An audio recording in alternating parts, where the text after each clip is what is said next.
Hi, I'm Lucy Marfleet. I have written this book telling the big story, the Bible in 60 minutes, and I'd be very excited if you would buy this book. This book will tell you how to put on an event where people of all ages and abilities and really diverse mix of people can tell the story of the whole Bible in 60 minutes. How do you do that, you say? Well, you have to read the book and find out. It's got loads of ideas in there.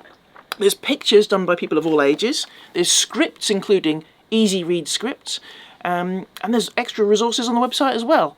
This is your chance to try and get this book before we sell out. Actually, it was more of a niggle. I felt, I teach the Bible and I get excited about people learning more about the Bible, and I thought, what if we did this event? What if we ran something where we get loads of different people all reading a short bit of it and we told the overarching story of the Bible? We're not going to tell every single detail of every single story. That would be impossible in 1 hour. But I thought, I reckon we can do this in an hour. And we did. We did, and it happened, and it worked, and we had the whole church involved, and it was very exciting. There are easy scripts as well as more difficult scripts, so that depending on people's reading ability, or if they perhaps haven't got English as the first language, they can go for the easier option. And I thought about it, and I thought an hour is a long time to be listening. For a lot of people that's too long. So we need to have a break in the middle, a cake break. So we designed it so that we would have a cake break. It's not a biblical cake break. The cakes in the Bible are really just figs and raisins and dates and things like that. So I thought, no, we'll have normal cake, and people can get excited about stopping in the middle, having half an hour or whatever they need to have a drink, have some cake, look at the displays, and then come back and finish the extra half hour of different people reading the story.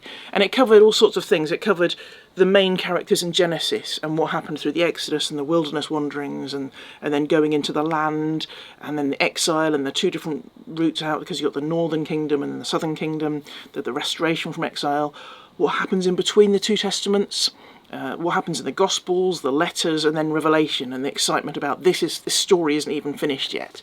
What happens next? If a church isn't sure whether they should buy this or not, the best thing to do is to buy the book.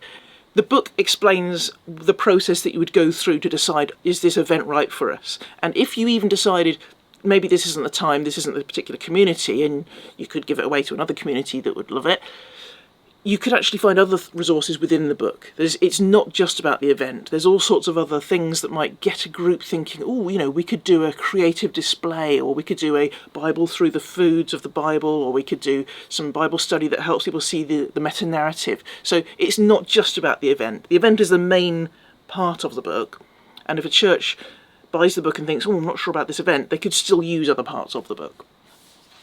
But they should buy the book. Every church should have a copy of this book. At least one copy.